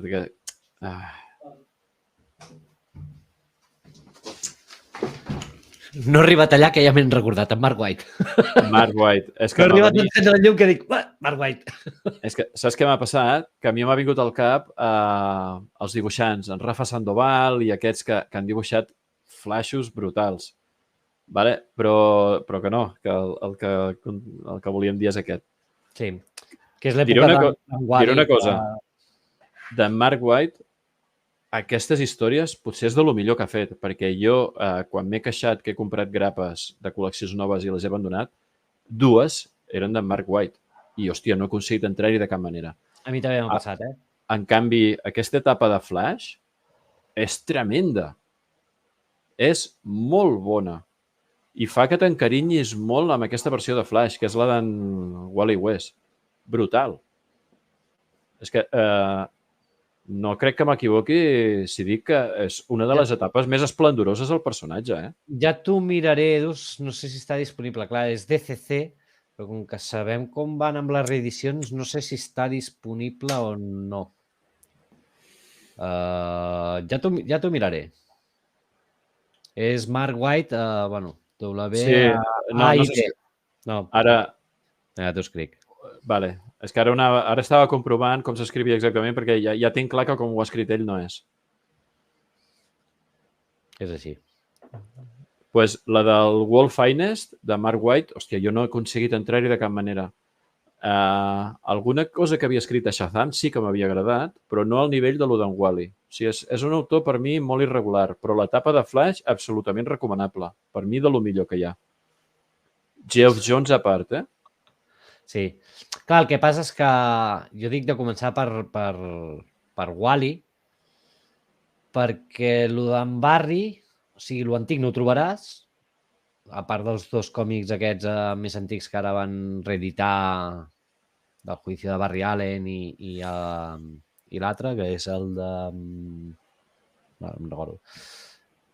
I l'altre, clar, com que és posterior, que és quan torna, o Flashpoint, si no has llegit alguna cosa abans, perdràs molta cosa. Per això he dit de començar amb en Wall-E, tot i ser el segon Flash. És que Flash té un problema, i és aquest bucle temporal cíclic que qui ja coneix el personatge te poden posar en qualsevol moment d'aquesta el·lipse que fa la història del personatge, que és recurrent a mesura que van passant les sagues, i no tindràs cap problema. Però per entrar-hi de nou, hòstia, com entres en aquesta el·lipse temporal, saps? És complicat, Sí. Amb altres personatges és més fàcil, però amb Flash, de la manera que està fet, és més complicat. Sí, perquè des que s'estableix la relació intrínseca i tan íntima d'en Flash amb Flash Reverso, obligatòriament entres en aquest bucle temporal, que un no pot ser sense l'altre. I entres en aquesta situació de qui és abans, no? Si l'un o l'altre, no? És que són coetanis, vull dir, no es pot entendre ara el personatge, tal com s'ha anat definint amb els anys, sense tenir clar això. Clar, si havies llegit Flash prèviament, vale. O si has entrat en aquestes etapes llargues que no apareixien Reverso, també, perquè coneixes el lore del personatge. Però si no, t'hi fots una patacada com li ha passat al pobre Soguru, que ha entrat, i clar, entres de ple, que ells ja donen per suposat aquestes històries, que coneixes lo previ. I esclar, això a vegades és complicat. Ja. Una última cosa abans d'en Reverso, i és que és molt complicat de matar, perquè ha fet tants viatges en el temps que està a diversos punts de la història i encara que en aquell punt on te'l trobes el matis, al final acaba deslligat del temps i encara que tu el matis en l'any 2000, com que ell ha fet tants viatges i ha viatjat, poder viatjar abans, en el 2003, abans que el 2000, se'l torna a trobar diverses vegades, encara que el derroti, el guanyi, el mati, acaba tornant sempre. A més, té el factor aquest de que ell vigila el que ell mateix ha fet per la puta obsessió que té amb en Barry Allen. I a vegades, en allà on te l'han matat, ell ha estat controlant i fa algun canvi, que qui l'ha matat no se n'entera, però per això torna a vegades de manera difícil d'explicar. Geoff Johns va posar bastant d'ordre amb el cacau aquest dels viatges temporals. Sí. Vale? No tot el que va fer va ser perfecte, però va ordenar molt el personatge i ens va tornar amb Barry, cosa que sempre li agrairé. De còmics, a part de Flashpoint, el del regreso de Barry Allen, que no és el regreso de Barry Allen perquè és una enganyifada en Reverso, que després es descobreix que és en Reverso. El de Renacimiento, que és on te torna en Barry. Tota l'etapa d'en Mark White, d'en Wall-E, tot i no ser d'en Barry. Hòstia, hi ha coses molt guapes. La guerra dels villanos. Hòstia, hi ha coses molt guapes. I Flashpoint. I dintre del món dels supervelocistes, el Flash Reverso és l'únic que és capaç de plantar cara a tota la família de corredors. Perquè jo he llegit alguna història en la que s'enfronta a Quicksilver, en Johnny Quick, perdó. Vale. Johnny Quick, en Mercury... En Johnny Quick, en Mercury i a Impulso, o sigui, no té problemes per mantenir el tipus a davant de tots, vale? Que és en aquell moment en què ell accedeix a la Speed Force negativa, quan els altres han de compartir la Speed Force, cosa que quan més són dels que xupen de la Speed Force, més ralentits estan, amb la qual Flash Reverso se'ls menja. Perquè la Speed Force negativa no absorbeix, però sí anul·la la Speed Force. Però és que, a més, hi havia aquella història, tota aquella saga, en la que a vegades els velocistes havien de sacrificar la seva velocitat per donar-li potència a un d'ells, que solia ser en Barry. Fins i tot en aquest sentit, quan et van explicant i ampliant el lore de la Speed Force, en Reverso sempre hi té alguna cosa a dir. Vull dir, és que és un personatge imprescindible per Flash. Hòstia, que ara estàvem fent memòria de tota aquella saga en la que sortia aquella noia fent de Flash, la filla d'en Johnny Quick. Hòstia, amb quin nom tenia? Jessie Quick. És la Jessie filla de Mercury. Ai, la filla de Mercury, perdó. La Jessie Quick, hòstia, eren molt bones. La Jessie Quick amb l'Impulso, hòstia, eren... la recordo amb molt de carinyo, tota aquella etapa, que va ser de l'últim que va publicar Cinco, tota l'etapa d'en Mark White. Brutal, brutal, molt recomanable. Sí, allò és d'en Wally, d'en Mark White. Això sí, no? Lo d'en White que es va reeditar a FC? Sí, ho tinc tot de CC. Vale, és que jo ho tinc tot de Cinco. Que és el que deia jo, que ho publicaven com ho publicaven, perquè et publicaven un número, que sé, la Guerra dels Villanos, que és del número 200 al 230, per dir alguna cosa, i el mes següent et publicaven del 160 al 200. Que Sí, hem publicat primer el que va després. Vull dir, molt difícil d'entendre, sí. Havies de mirar a dins els números que corresponien al número de The Flash perquè no t'ho publicaven ordenat. Sí, sí. Sí, molt difícil de seguir, és veritat. Bones, Philip Prim. Sí, és que jo recordo, com tu has ordenat la teva estanteria de Flash, que tens mogollon de tomos, i no estan per ordre de publicació. Estan per ordre d'història. Sí. És tremendo. Una vegada sí ho he posat per ordre cronològic, o sigui, no per ordre d'edició, sinó per l'ordre que toca. Sí, no. Jo quan he revisat coses allà a casa teva, sort que ho tens per ordre de publicació original dels Estats Units, no la de venda d'aquí. I per la numeració, de l'1 endavant... Bueno, de l'1. No comença era un cacau. Del... Vale, doncs, no sé. Sí, una cosa més. Tot i que no és Wally West, que Wally West a la sèrie de la Lliga de la Justícia tenim un gran Wally West, un gran Barry Allen, perdó. Sí hi ha un Kid Flash versió Wally West de les anteriors, de les una mica més antigues, a Young Justice. Sí. Molt bona. Molt bo el personatge. A més, amb un final tremendament trist. Sí. Que també el veiem als còmics, així. Que també ho veiem en els còmics. En l'etapa aquelles... És que, hòstia, és llegir Flash i saps que en algun moment hi ha un sacrifici d'aquells tremendos. Bueno, va. No sé si vols afegir alguna més de Flash. Si no, saltem a l'últim. Ja portem una hora i mitja. No tens ni puta idea. Jo, quan us escolto dir Wally West és un gran Flash, el meu cervell fa la comparació com si diguéssiu Steel és un gran Superman. No té res a veure una cosa amb l'altra. No. Wally West és el Flash actual. Bueno, actual. Ara ja no, però va ser el Flash després de Crisis. Tio, ha sigut el Flash abanderat. Sí, és el que més temps ha sigut.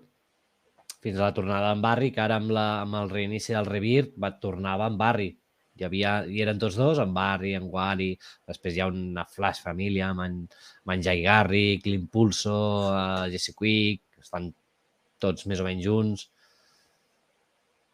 És el que té més còmics publicats, amb moltíssima diferència, en Wally West. I és el que tothom que hagi llegit suficientment Flash et dirà que les millors històries estan amb en Wally West.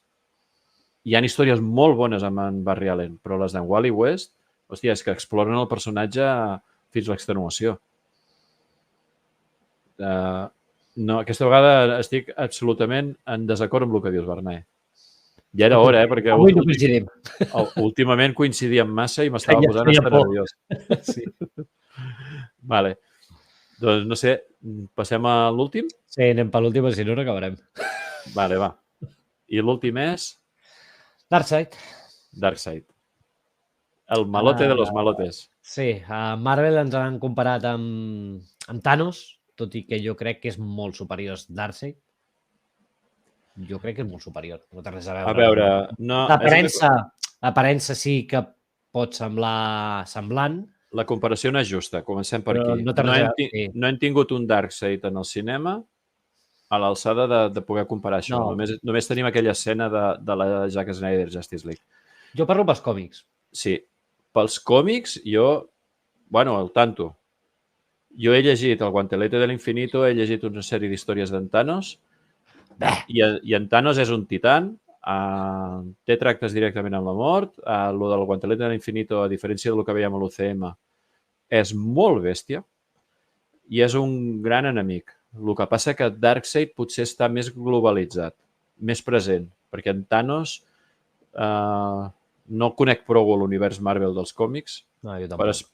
per certificar el que diré ara, però Thanos, a part de la saga del Guantelete i d'alguna altra història que ha vingut després, no sé jo si ha tingut una presència tan recurrent. Però les últimes etapes de Marvel estic bastant despenjat. El Guantelete de l'Infinito, per conèixer Thanos, és molt bona història de còmic. Vaja, és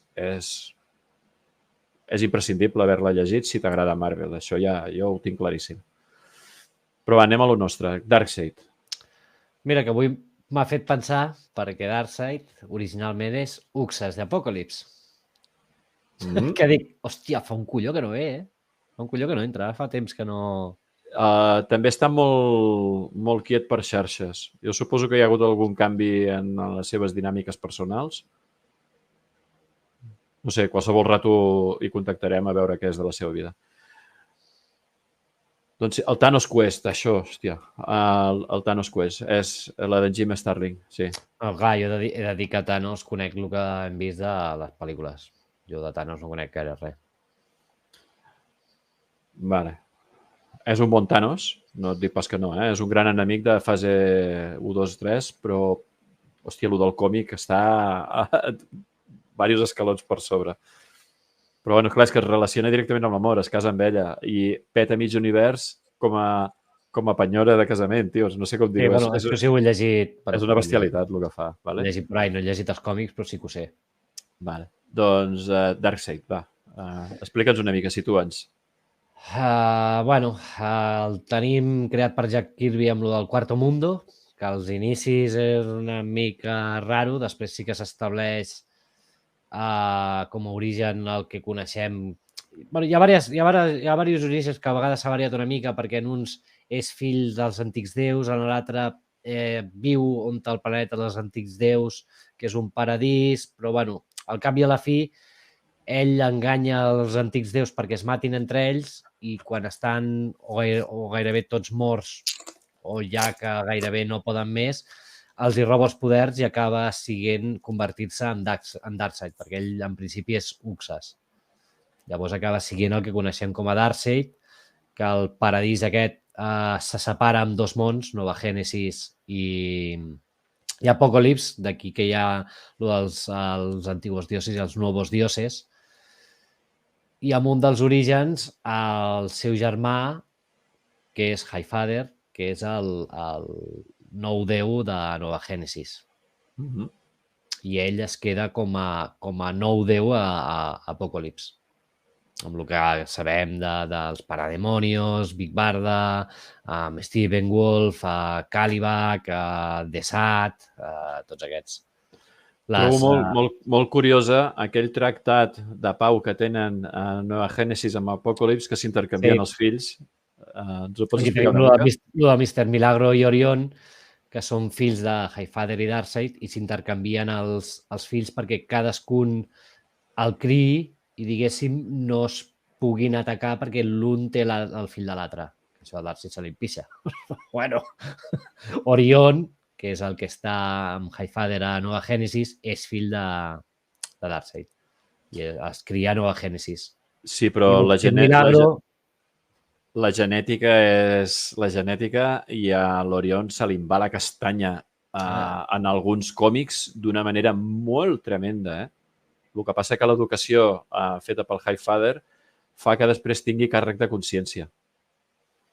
Tu has llegit lo de Jack Kirby, el Quarto Mundo? Perquè al principi és molt raro, perquè es presenta tot lo del Quarto Mundo amb en Jimmy Olsen, amb els amigos de Jimmy Olsen i això. I, hòstia... és dur, és un os de llegir, allò, Fins que no avança molt allò i llavors tens lo de Nova Genesis i Apocalips i tot allò, hòstia, jo no ho suporto, tot allò d'en Jimmy Olsen i los amigos de Jimmy Olsen i tot allò. Se'm fa molt dur de llegir, Sí, però a la que s'estableix una mica, després les històries evolucionen molt bé. Sí. Vale.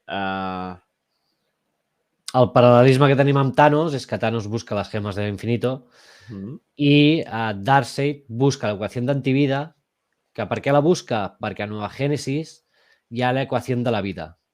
I dius, si hi ha una equació de la vida, hi ha d'haver una equació de l'antivida. I la seva obsessió és buscar l'equació de l'antivida no només per l'univers, sinó pel multivers, inclús destrueix algun univers paral·lel buscant l'equació d'antivida, fins que descobreix que l'equació d'antivida està en algun lloc de la Terra. A lo de la Zack Snyder Justice League se'n fa referència. Sí, Vale. exacte. I Exactament és el que expliquen això. el primer Darkseid que veiem allà, que és quan arriba i les Amazones, els Atlants i tal, l'acaben expulsant, no és Darkseid, és Uxas. Exacte. Que d'aquí quan deien de per què no torna a la Terra, et donaven l'explicació de que quan és Uxas, quan va a la Terra a la Zack Snyder Justice League, amb la derrota passa de ser Uxas, hi ha l'impàs de ser Uxas a Darkseid, que és un altre ser, en definitiva, però que ha viatjat pel multivers gràcies a les caixes mare i després no troba el punt on havia trobat l'equació d'antivida. Per això continua buscant-la. Vale, coses que veiem sempre lligades a Darkseid. Va, com defineixes el personatge? Poders, tecnologia... El Rayos Omega és un déu, en principi és immortal, invulnerable. Moltes vegades ni Superman ha pogut amb ell. L'equació d'antivida, els seus, diguéssim, parademonios i el relaciones amb això, amb Kalabak, amb Desat, amb Stephen Wolf, que Stephen Wolf als còmics és un pringat. Però un pringat. És un pringat, Stephen Wolf. Sí. Big Barda, tot de... Mr. Milagro poder no tant, perquè és una mica a part. Perquè quan surt Darkseid amb el que és la Liga i això, Mr. Milagro no hi pinta gaire res. No, però hi ha aquella saga que la va reeditar CC de Mr. Milagro, on s'explora la família d'en Darkseid, que t'explica molt. A vegades, sense tenir en Darkseid en vinyeta, saps més coses en Darkseid en aquella història que en altres llocs. O sigui que, si veieu el còmic de Mr. Milagro, no dubteu a donar-li una oportunitat. Sí, que hi ha la història de Mr. Milagro amb Big Barda i tot això. Vale, Rayos Omega. Què ens pots dir dels Rayos Omega? Va, perquè l'hem vist moltes vegades, però exactament què són i què poden arribar a fer? És l'arma més poderosa, en principi, que té Darkseid, a part de l'equació d'antivida, que és el que vol aconseguir. Els Rayos Omega, ja ho hem vist... surten a lo que és la Liga de Snyder, se'l veu allò en el flashback aquell, però si hem vist les pel·lícules animades, part dels còmics, allà en els còmics sí que surt bastant en el de... Com es deia? El de... Superman, l'hem comentat, Apocalipse, em sembla que és la de la Supergirl. Sí, hi ha pel·lícula animada d'aquesta. Allà hi havia pel·lícula animada, allà sortia Darkseid, i llavors teníem l'adaptació del... Que tot i ser una kryptoniana, Darkseid li fot una palissa que pràcticament la mata. Sí. I amb els Rayos Omega li fot un bandal que la tia queda feta pols. A la pel·lícula no sé si la matava, però en el còmic sí. En el còmic que correspon a aquesta història sí que la mata. Sí. Allà és que hi ha vegades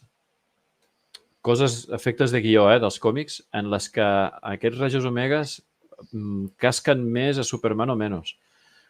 Sempre que s'enfronta Superman contra Darkseid, Superman pilla catxo, però a base de bé.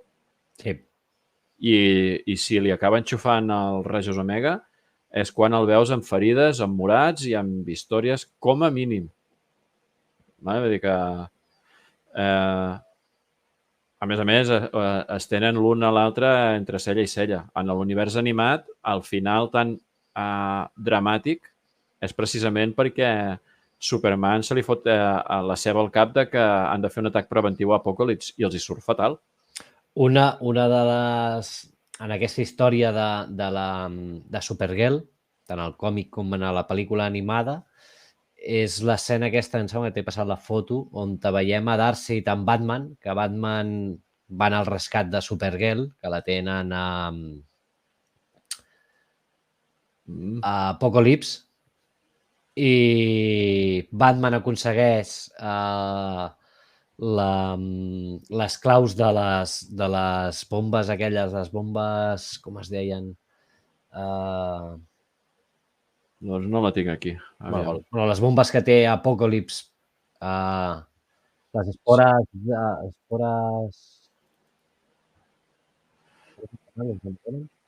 Sí, que en té 500 en el seu planeta. Hi ha una escena de la pel·lícula animada que explica això d'una manera tremenda. És que correspon al còmic aquest de Supergirl, on Batman aconsegueix la contrasenya, canvia la contrasenya i li diu que si no els allibera i els deixa marxar, farà explotar les bombes, les espores.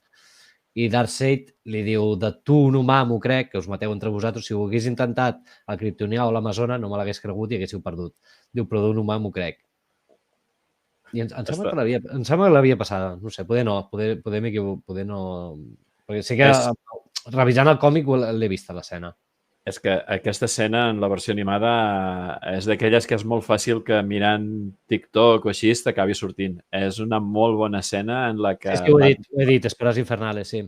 Batman entroleja a tot un Darkseid que estan allà amb la seva pose habitual davant dels fossos de lava. És increïble.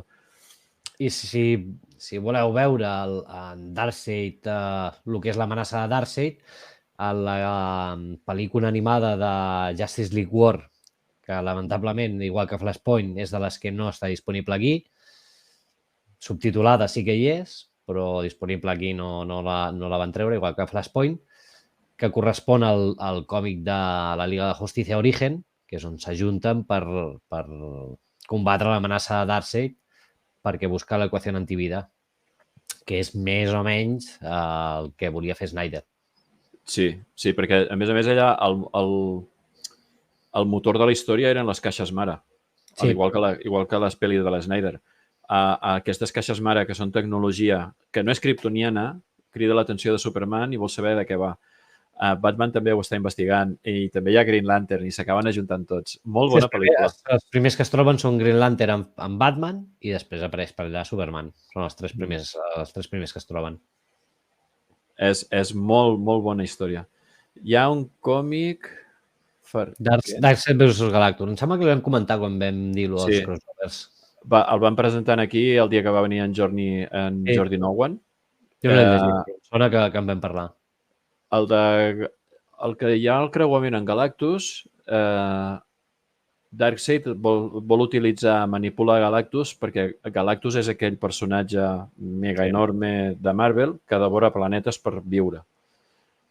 I Darkseid vol utilitzar i manipular a Galactus per eliminar els seus enemics. És el del Silver Surfer, no? El que envia primer Silver Surfer. Sí. Està bé. No és dels millors crossovers, però està bé. Si no recordo malament, hi havia en Byrne o en Claremont a darrere d'aquest còmic, amb la qual era garantia de ser tiro segur, però el resultat no acaba de funcionar del tot. No és una mala història, però no aprofita el millor de tots dos. Es queda una mica a 3/4 de cada un dels personatges, que és una llàstima. Però, bueno, a vegades això ve limitat per les editorials.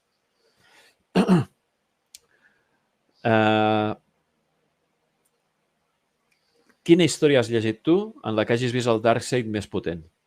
Que a tu t'agradi més? Home, tenim això de com començava la Liga de Justícia Origen, a la història aquesta de Supergirl que està recopilat en el tomo de Superman i Batman, el de Enemigos Públicos, que aquí és on hi ha la història aquesta de Supergirl, la Guerra de Darkseid, que és el posterior, o sigui, corresponent a després de la Liga Origen, quan va avançant, després tenim lo de la Guerra de Darkseid, que hi ha 2 volums editats per ECC també. Hòstia, la Guerra de Darkseid és una molt bona història. No la recordava, és veritat. Molt bona. Sincerament, alguna de les fotos és de la guerra de les que t'he passat, d'això és de la guerra del còmic de la guerra de Darkseid. Sí, perquè està dibuixat un pèl diferent, tot i que més o menys sempre l'hem vist igual, hi ha petites diferències a l'hora de dibuixar-lo, i ja m'ha semblat reconèixer-lo. Que acaba en algun moment lluitant contra l'antimonitor. Sí. És que precisament el monitor i l'antimonitor sembla que estan per sobre de tot i ell no té problemes en plantar-se davant de l'antimonitor. Bueno, ara poder ja no tant, actualment, però Antimonitor i Darkseid són de les coses més bèsties que hi havia. Perquè abans deia Bernay, Doomsday li ha cardat una tunda algun cop a Darkseid. Bueno, Doomsday també te l'has d'agafar una mica amb pinces i depèn la història i, bueno, com que cada cop que perd es torna més fort, sota les debilitats... Sí, però, a veure, això que jo sàpiga només passa en el Cazador Presa, el Hunter Prey, aquell que és la seqüela de La Muerte de Superman, en la que Superman s'arma amb tecnologia d'una caixa mare per poder-se enfrontar contra en Doomsday. A lo que és l'animació, com acabava l'etapa que va començar en Flashpoint, la de Justice League Dark Apocalypse War, fusiona els parademonios amb versions de Doomsday per atacar la Terra. Sí, clar, per això són tan tremendos. Doncs, hòstia, aquest de la guerra de Darkseid no el recordava. És una molt bona història. Jo, de tall clàssic, Starling Mignola, el Cosmic Odyssey. Aquí veiem com el Highfather i en Darkseid s'han d'aliar, han de fer una treva, s'han d'aliar i demanen ajuda a diversos herois. Hi ha en John Stewart com a Green Lantern, Superman, hi ha l'Orion, el detective marciano, la Starfire, en Batman i un parell de personatges més que no diré, perquè són aquests dos, que no vull dir, són claus per la història. I parlar-ne, només dir qui són, ja és un spoiler en si mateix. Aquí sí que veiem el que és una representació de l'equació antivida, liant la parda de manera tremenda a través d'una sèrie d'avatars que s'escampen per diferents galàxies, diguem-ho així, no vull dir més. I, evidentment, quan parles de Darkseid, hi ha un altre personatge que sempre surt, que és en Metron, amb la seva cadira. Sí. Tot això amb Metron i l'antimonitor i això és el de la guerra de Darkseid. Sí. Doncs aquesta història passa a ser una història d'aventures localitzades que tracten els herois que estan emparellats de manera estratègica segons han calculat el Highfather i en Darkseid per combinar les diferents habilitats dels herois respecte a l'escenari on han d'anar a capturar aquests avatars de l'energia que ha enviat l'antivida. Aquí és on sortia el del Muro de l'Eternitat. El Muro de l'Eternitat era el Muro de l'Infinit? No, el Muro de l'Eternitat em sembla que era. Sí que surt alguna cosa. I també surt... El Metron em sembla que hi ha d'haver el del Muro de l'Eternitat. Sí, Metron queda fulminat, no que es mori i tal, però el que li passa té conseqüències molt greus. Però aquí veiem, en aquesta història s'explora el perquè del trauma d'en John Stewart i per què, a partir d'aquí, John Stewart com a Green Lantern comença a actuar d'una manera molt diferent i passa a ser, dintre dels Green Lanterns de la Terra, el més diferent de tots. Hi ha un fet supertraumàtic i a l'Orion també, L'Orion també aquí pilla catxo molt fort. O sigui, és una molt bona història. La resolució, a més, és d'aquelles històries que van ascendent i que té un grandíssim final. Que a vegades aquestes històries, quan pugen tant, al final punxa, i en aquesta no. El que passa que us haig de dir una cosa. Durant els anys que he anat parlant de còmics i tal, l'estil de dibuix de Mignola aquí és bastant radical i a vegades a la gent li costa. Perquè Mignola és molt particular. Si heu vist còmics de Hellboy, ja m'entendreu. A vegades, a dintre de la línia de Hellboy, Mignola es radicalitza el seu propi estil de dibuix. Aquí està... Si t'agrada Mignola, està en el seu màxim apogeo. Però clar, t'ha d'agradar l'estil, que relacionat amb Darkseid i l'equació de l'antivida, bueno, tenim decesos, tot i que surt al principi prou. Sí, clar, és el punt d'inici. Bueno, i al final, en principi, suposo que veurem pel nom de la col·lecció, suposo que veurem com està Darkseid i tot això de les Nuevos Dioses. Sí, perquè la història de Decesos primer està continguda a la Terra, després hi ha la fugida dels supervivents a un altre planeta, tornen, però la cosa s'expandeix. És lògic que acabin tornant al punt d'origen. L'últim crec que és Decesos, la guerra de los dioses o los... A veure, com a pandèmia, si tu tractes la història de Decesos com una pandèmia, al final totes les pandèmies on han d'anar? A la zona 0 i al pacient 0, no?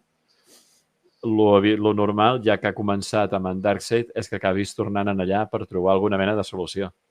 És el primer afectat, Darkseid. Exacte. Per tant, jo crec que si la història la tanquen ben rodoneta, han de tornar en aquest punt. Que Decesos, a falta de l'últim tomo, estem molt contents de com va la història, és super recomanable, Vale? Doncs amb aquesta recomanació jo crec que ja tindríem. Sí. Home, hem parlat d'uns quants títols, jo crec que hem perfilat una mica aquests 4 malvats i, no sé, qui vulgui conèixer una mica més, amb les referències que hem donat és molt fàcil que puguin entrar en els diferents personatges. Sí, si ho voleu fer amb el Quarto Mundo vosaltres mateixos. És dir, que al principi, a part de que no sé si es troben ara, bueno, sí, encara els he vist. Encara els he vist por ahí. Hòstia, jo no recomanaria això a cap amic, No, jo vull dir, és una mica dur. Hòstia, és que el Quarto Mundo té molta tela, tio. Lligat amb el Quarto Mundo, el d'en Kirby, hi havia allò dels Jóvenes Eternos, que també, hòstia, les primeres històries eren molt... Kirby radical, no sé, a mi em costava entrar-hi. Sí, és no molt sé. de la seva època. Sí. És una mica... És d'aquells còmics que no ha suportat bé el pas del temps.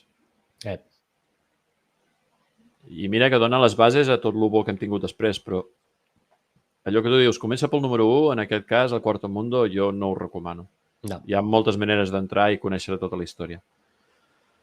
Vale, doncs, a veure... Jo em sembla que ja ho deixaríem aquí. Miraré si hi ha algú per fer-li una raid o alguna cosa i aniríem tancant. Sí, hi ha ningú bé. En Jaume, em sembla. Hi ha en Dibujante de Mierks. Jaume Fibla. No sé qui més hi ha.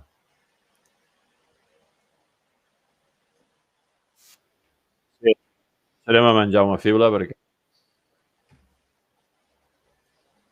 Va, farem la raid en Jaume. Aviam. Quina colla de malvats aquests de DC. Ja està, ja ens l'han d'enxufar, ja comencem.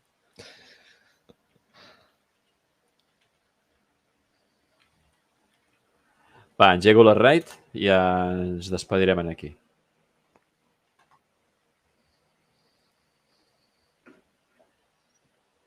Vinga, ja tenim la raid preparada. Qui vulgui que passi a saludar, donem la bona nit i ens veiem al proper programa. Vinga, bona nit. Bona nit.